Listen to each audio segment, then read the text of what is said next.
ہر مشکل آسان لگتی ہے، ہر کام اللہ تعالیٰ خود ہی سنبھال لیتا ہے۔ سب سو رہے ہوتے ہیں اور اللہ کے دروازے کھلے ہوتے ہیں رحمت کے۔ شام تک اس بندے کو موت آ جائے تو وہ سیدھا جنت میں جائے گا۔ اور محمد صلی اللہ علیہ وسلم نے اپنی امت کے لیے ایک دعا کی ہے، اپنی مشکلوں کے حل کے لیے وجہ تلاش کرتے ہیں، سلوشن ڈھونڈتے ہیں۔ ہم اپنے ادھورے کام کو چاہتے ہیں کہ وہ کسی طرح پورا ہو جائے۔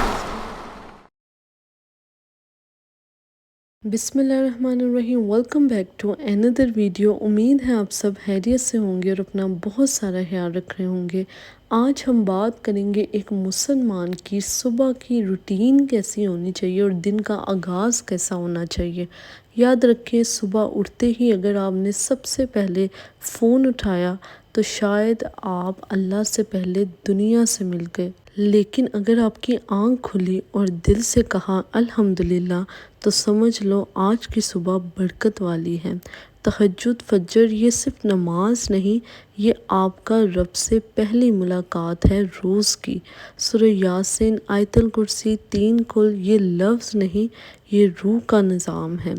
اور جب آپ اپنا دن اللہ کے ذکر سے شروع کرتے ہو تو دن میں ہر مشکل آسان لگتی ہے، ہر کام اللہ تعالیٰ خود ہی سنبھال لیتا ہے۔ روز صبح دعا کرو رزق میں برکت کی، نیت میں اخلاص کی اور زندگی میں نور کی۔ کوشش کریں رات کو عشاء کے ساتھ تہجد پڑھ لیں۔ اگر آپ نے نہیں پڑھی تو فجر سے کچھ دیر پہلے جاگیں اور تہجد کی نماز ادا کریں، اور پھر فجر کی نماز پڑھیں، اور پھر اللہ تعالیٰ کا بے شمار ذکر کریں۔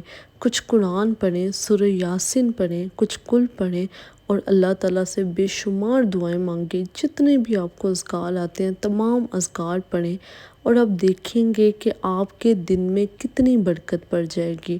اللہ تعالیٰ ایسے بندوں کو پسند کرتا ہے جو کثرت سے اللہ تعالیٰ کا ذکر کرتے ہیں۔ یاد رکھیں، اگر آپ نے دن کا آغاز اللہ کے ذکر سے کیا ہے تو اللہ تعالیٰ خود ہی آپ کے دن کے تمام کاموں کو سنبھال لے گا۔ کوشش کریں اگر آپ رات کو جلدی سوتے ہیں تو فجر سے کچھ دیر پہلے لازمی اٹھیں۔ اللہ تعالیٰ فرماتے ہیں رات کے آخری حصے میں حدیث کے مطابق کوئی ہے مجھے پکارنے والا، میں اس کی دعا قبول کروں۔ یہ وہ وقت ہے کہ جب سب سو رہے ہوتے ہیں اور اللہ کے دروازے کھلے ہوتے ہیں رحمت کے۔ پھر کوشش کریں اپنی نمازیں جو مرد حضرات ہوتے ہیں وہ مسجد ادا کیا کریں، لازمی مسجد جایا کریں اور اس کا بہت زیادہ ان کو اجر ملے گا۔ کوشش کیا کریں چاہے وہ مرد حضرات ہوں چاہے وہ خواتین ہوں، جب آپ نماز پڑھتے ہیں تو جائے نماز میں وہیں پر بیٹھ کے اذکار کیا کریں، زیادہ سے زیادہ صبح کے اذکار لازمی پڑھا کریں۔ یاد رکھیے جو بندہ صبح شام کے اذکار پڑھتا ہے، صبح کے اذکار پڑھنے سے یہ فائدہ ہوگا کہ اگر شام تک اس بندے کو موت آ جائے تو وہ سیدھا جنت میں جائے گا، اور اگر وہ شام کو اذکار پڑھتا ہے صبح تک اس کو موت آ جائے تو وہ سیدھا جنت میں جائے گا۔ اللہ تعالیٰ نے یہ اتنی بڑی نعمت دی ہے، کتنا وقت لگتا ہے؟ کوئی وقت نہیں لگتا، 5 منٹ لگتے ہیں، 10 منٹ لگتے ہیں، لیکن آپ اس کو اپنی روٹین کا لازماً حصہ بنائیں۔ یاد رکھیں حدیث کے مطابق جو بندہ فجر کے بعد بیٹھ کر ذکر کرتا رہے اور سورج نکلنے کے بعد 2 رکعت نفل پڑھے، اس کو ایک حج اور عمرے کا ثواب ملتا ہے۔ یاد رکھیں حضرت محمد صلی اللہ علیہ وسلم نے اپنی امت کے لیے ایک دعا کی ہے۔